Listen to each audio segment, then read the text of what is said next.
Il y a quelques mois, la France a voté une loi anti-immigration. C'est une loi qui a été très polémique. Ça a été envoyé à l'Assemblée nationale, ça a été rejeté dans un premier temps. Après, ils ont fait des changements à la loi et la loi a été validée. Et ce qu'on doit retenir de cette loi immigration, c'est que vraiment, on a l'impression que les immigrés en France représentent le problème de la France en fait. C'est que tous les problèmes qu'on a en France, c'est à cause de l'immigration. C'est que c'est comme si on enlevait l'immigration en France, c'est terminé, tous les problèmes de la France seraient résolus. Et on a vraiment cette impression qu'aujourd'hui, en tant qu'immigré, on ne se sent plus trop à sa place ici. On sort des discours selon lesquels l'immigré vient en France uniquement pour profiter de la sécurité sociale. Et moi, je me dis, est-ce que vous pensez réellement que des gens vont traverser la mer juste pour venir gagner 270 € de plus? Donc, on est rentré dans une atmosphère très, très bizarre en France actuellement qui fait que finalement, ils ont augmenté des frais, ils ont mis des frais sur l'université, ce qui existait déjà. Ils ont rendu les choses payantes. Maintenant, les étudiants étrangers aussi sont impactés. Ils doivent payer une caution avant de venir en France en sachant déjà que la scolarité a été mise en place depuis un certain nombre d'années déjà avec le président Macron, ce qui n'existait pas avant. Dans cette vidéo, je vous dirai pourquoi ça ne sert plus à rien de venir faire vos études en France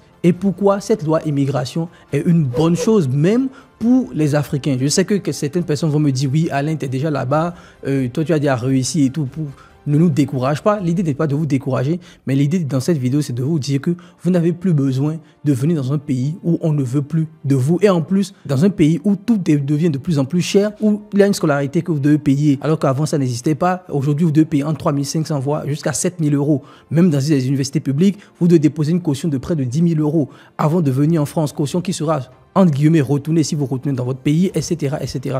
C'est de ça qu'on va aborder dans cette vidéo et je vous dirai ce que moi je pense et pourquoi c'est bien pour les Africains de ne plus venir en France.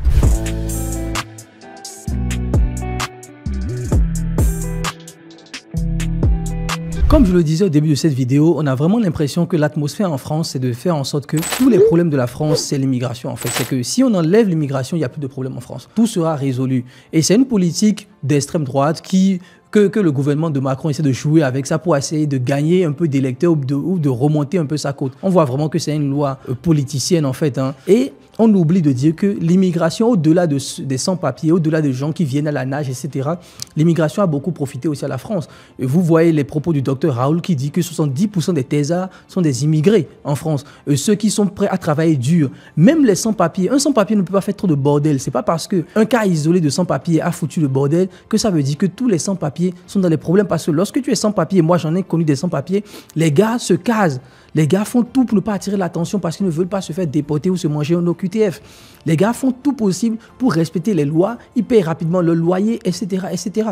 Donc, ce n'est pas parce qu'on a des cas isolés de sans-papiers que ça veut dire que tous les sans-papiers représentent des problèmes. On voit des aberrations aujourd'hui en France où on explique que un sans-papier ou un immigré clandestin va coûter 1800 € à la France, alors que les agriculteurs français souffrent avec du 1500 € par mois. Donc, si on enlevait ces 800 € ou 1000 €, je ne sais même plus combien que l'immigration clandestine coûte à la France, et on les donnait aux agriculteurs, tous les problèmes des agriculteurs en France allaient être résolus. En fait, on est dans un système où les gens qui sont au pouvoir, qui gagnent des salaires de ouf, on a vu dans ce pays, en France, où sous le mandat du président Hollande, que son coiffeur, c'est-à-dire le mec, il est chauve, et son coiffeur gagnait 17 000 € par mois. Et on n'a pas réduit les salaires de tous ces gens-là, de l'Assemblée nationale, qui gagnent des salaires à vie, même quand ils ne sont plus en position, alors qu'ils ont été peut-être même en position pendant 2 ans, 3 ans, 5 ans, mais ils ont des salaires à vie. Mais on veut essayer d'opposer les pauvres entre les pauvres, en fait. Il a dit l'agriculteur français qui est au bout de souffle, qui se suicide, etc. On veut lui faire comprendre que le seul problème pour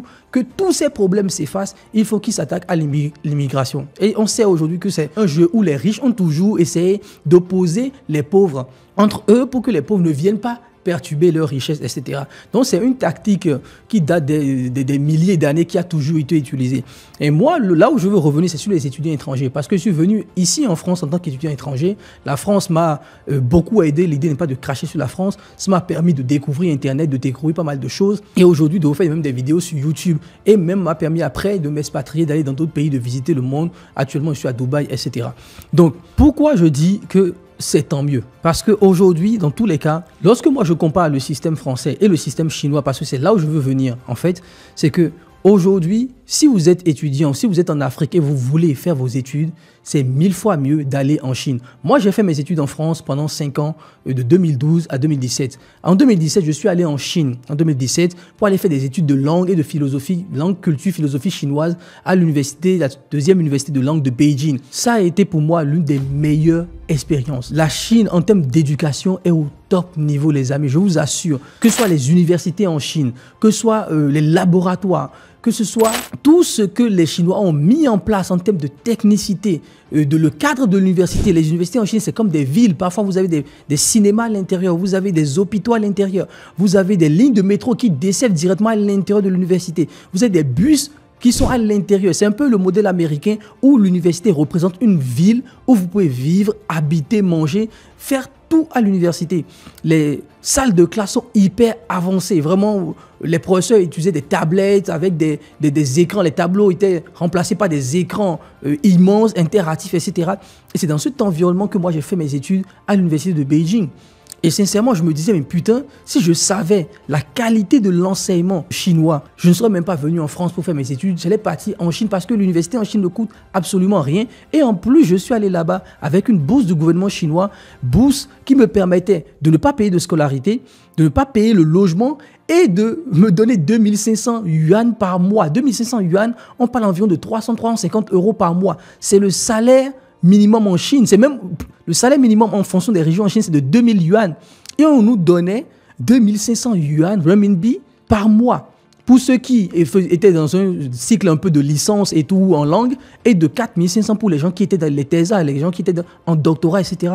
Donc c'était fou. Donc 4500, ça fait environ 800 € qu'on nous donnait tous les mois. Et en plus, vous êtes hébergés à l'université. Les étudiants étrangers qui étaient hébergés à l'université, on était hébergés dans les dortoirs avec 2 personnes ou même parfois tout seul dans le dortoir avec télévision, climatiseur. Vraiment, c'était le luxe absolu pour une université chinoise. Et en plus, vous êtes dans les top universités, c'est-à-dire les 150 meilleures universités chinoises. C'est des universités aujourd'hui qui rivalisent avec des universités comme Harvard, MIT, etc. Et je me suis dit, putain, j'aurais pu venir en Chine pour faire mes études. D'accord? Deuxième chose, le système en Chine d'université est beaucoup plus adapté dans le contexte africain. Ça veut dire quoi? Lorsque vous venez faire vos études en France, on va vous apprendre des choses, c'est vrai. La France, je ne vais pas cracher dessus. J'ai fait l'une des meilleures écoles d'informatique en France qui m'a appris tellement de choses qu'aujourd'hui, ça m'aide toujours en termes de rigueur, de discipline. Mais au-delà de ça, quand je vois pas mal de personnes qui viennent en France dans des filières où c'est du bavardage, qui ne servent absolument à rien, aujourd'hui qui peut-être ne sont pas très forts dans les sciences, etc. et tout, et qui viennent en France pour finalement finir dans des filières qui ne servent à rien, qui ne vont même pas aider leur pays en retour. Et c'est ce qui fait même que beaucoup d'Africains finalement viennent en France et restent en France. C'est-à-dire ils ne veulent même pas revenir parce qu'ils savent que de tous les cas, ce qu'ils ont fait en France ne peut pas aider leur pays. Dans tous les cas, ça ne l'aidera pas. Quelqu'un qui a fait du marketing ne peut pas révolutionner quoi que ce soit à Cotonou. Parce que ce n'est pas de ça qu'on a besoin pour le moment. Donc, le système est mis en place aussi de sorte à ce que les filières que vous faites en France ne vous serviront pas à grand-chose, à part rester en France. Et ça peut éventuellement servir à quelque chose parce que tout le monde est dans le bavardage et ça arrange tout le monde est content. Les étudiants étrangers sont contents. Les entreprises françaises aussi sont contents parce qu'ils savent que derrière, ils ont des étrangers qui peuvent embaucher peut-être moins cher que les Français. Parce que l'étranger qui est étudiant, qui finit, parfois n'a pas trop le choix. Il se dit que, ah putain, déjà qu'on me donne la chance de rester ici, je vais accepter tout, aller dans les SS2I pour comprendre. Tous les gars qui sont en informatique, parfois, qui sont payés des misères, mais qui n'ont pas le choix parce que l'entreprise va les aider à renouveler le titre de séjour, etc., etc. D'accord? Donc, on a tout ce système-là qui est mis en place, alors que dans le cadre de la Chine, vous êtes dans un pays où c'est pas du bavardage. N'allez pas en Chine pour faire du marketing, ça ne sert absolument à rien. Dans tous les cas, les Chinois ne vous autoriseront pas à rester. Le seul moyen de rester en Chine, c'est de créer un business. Donc déjà, ça, on met dans une mentalité où vous devez créer ou apporter de la valeur dans le pays en question et aussi dans votre pays parce que vous êtes littéralement dans un pays où vous avez 7 millions d'usines. Je lance vraiment un message à tous les étudiants africains qui sont en Chine. Vous êtes dans un endroit où il y a 7 millions d'usines. Vous le voyez avec nos vidéos, avec les vidéos que je fais avec mes partenaires Augustin, Roland, etc. Vous pouvez aller visiter n'importe quelle usine dans n'importe quel domaine. Vous pouvez faire du business, de l'importation, de la Chine vers l'Afrique, etc. Vous pouvez devenir un représentant d'une usine, par exemple, dans votre pays. Vous pouvez aussi devenir un collaborateur. Vous pouvez devenir un intermédiaire. Vous pouvez aider les Africains à acheter en Chine, même si vous êtes étudiant en Chine. Donc, il y a tellement d'opportunités pour un étudiant qui vient en Chine et en plus, vous pouvez être boursier. Et ce sera vraiment le chemin à prendre pour vous parce que ça vous permet aussi d'être en relation directe et de contribuer directement à ce qui se passe au développement de vos pays, etc. Parce que finalement, il y a des filières en Chine, ça ne sert absolument à rien de les faire. En tout cas, moi, je ne vous conseille pas. Troisième chose aussi, c'est que lorsque vous finissez vos études en Chine, comme je l'ai dit, soit vous créez une entreprise, d'accord, soit vous rentrez chez vous. Parce que vous ne pouvez pas forcément rester en Chine et compétir. Les Chinois sont très bons. Peu importe comment vous êtes bon, vous allez trouver un Chinois plus fort que vous. Les gars ont un système scolaire, et je ferai peut-être une autre vidéo dessus. Ils ont un système scolaire de haut niveau. Les enfants chinois, si vous voyez ce qu'ils font au lycée et au collège, vous vous demandez, mais c'est quoi ce bordel? Les gars font surtout dans les sciences, ils font des notions qui sont qu'on nous enseigne, nous, à l'université. C'est pour vous dire qu'ils ont un très très bon niveau. Et je peux même vous dire que de mon expérience, quand j'étais en Chine et tout, il y avait des amis qui étaient dans d'autres filières à l'université. Et ce qui est bien, c'est, comme je disais, c'est la pratique. C'est-à-dire que lorsque vous finissez votre projet, supposons que vous êtes designer en Chine ou que vous êtes dans la médecine, peu importe le domaine dans lequel vous êtes, vous finissez votre projet de fin d'année, par exemple, pour avoir votre diplôme. Peut-être que vous avez, avec votre équipe, créé quelque chose. Vous avez l'usine qui peut reproduire cette chose-là et le mettre sur le marché. Et moi, j'ai vu des amis qui étaient dans une filière de design et qui avaient créé des tables, des trucs un peu design, etc. Et rapidement, l'université est associée à une usine ou en partenariat avec une usine et ils ont designé le truc et l'ont sorti, l'ont mis, commercialisé sur le marché directement. Donc, parfois, ça vous permet de voir en même temps de façon pratique ce que vous avez mis en place, les amis. Donc, pour moi, c'est ça qui est extrêmement important. Et je dis parfois que cette loi est peut-être mauvaise, ou on va dire que oui, la loi anti-immigration en France nous dessert. Mais je conseille à tous les parents africains qui sont en Afrique, qui ont envie d'envoyer leurs enfants aux États-Unis alors que c'est extrêmement cher. Si vous n'avez pas 20 000 à 30 000 euros par an, n'envoyez pas vos enfants aux États-Unis ni au Canada, en tout cas en Amérique du Nord, ça ne sert à rien. Quand je vois des parents qui veulent envoyer leurs enfants en France, aujourd'hui, il y a 10 ans, la France était gratuite. L'université est gratuite pour tout le monde, même pour les étrangers, même pour les non-français, même pour les immigrés, même pour les sans-papiers, etc. Aujourd'hui, c'est terminé. Vous venez à l'université en France, ceux qui vont être en licence, c'est 3 000 à 5 000 euros en fonction des filières. Et je parle de l'université publique, hein. C'est 10 000 euros pour les privés, etc. Si vous êtes en master, c'est dans les 5 000 à 7 000 euros. Maintenant, on a encore rajouté une caution de 8 000 euros. Et tout ça par an. Et on n'a pas parlé de logement. On n'a pas parlé de nourriture. On n'a pas parlé de la pression sociale en France. On n'a pas parlé du fait que beaucoup d'étudiants viennent en France et deviennent fous. Beaucoup se retrouvent tout seuls, abandonnés. Ils ne savent même pas quoi faire en France, etc. et deviennent fous. On fera certainement une autre vidéo aussi par rapport à ça. Et tout cela, vous l'avez. Donc vous devez, en tant que parents africains, si vous avez envie de envoyer vos enfants, ou tous les Africains qui regardent mes vidéos et qui se disent que j'ai envie de venir en France, réfléchissez bien. L'idée n'est pas pour moi de vous dire de ne pas quitter le pays pour faire vos études ailleurs, pour monter en compétences et créer des business. Mais je peux vous assurer qu'aujourd'hui, pour un étudiant africain qui a envie d'aller à l'université, et moi je le fais avec tous mes amis ou tous les gens à qui nous sommes en relation, qui me posent des questions, Alain, c'est quoi l'université en Chine? Je vous dis, allez à l'université en Chine. Ça vous permet d'apprendre la langue la plus parlée au monde, d'accord, le chinois, qui est la langue la plus parlée au monde aujourd'hui. Ça vous permet d'apprendre cette langue-là. Parler le chinois vous donne un avantage compétitif et concurrentiel énorme. Je le dis toujours, le fait que je parle chinois a été un gros plus dans ma vie. Donc ça vous donne un avantage de fou. Ça vous permet, lorsque vous maîtrisez la Chine, vous maîtrisez leur culture, de faire du business rapidement. Les Chinois vont vous ouvrir des portes que vous n'aurez jamais pu ouvrir vous-même, même dans vos pays de résidence, même dans vos pays de résidence. Impossible. Et ça vous permet de vous lancer dans le business rapidement parce que vous avez 7 millions d'usines dans tous les domaines de la vie.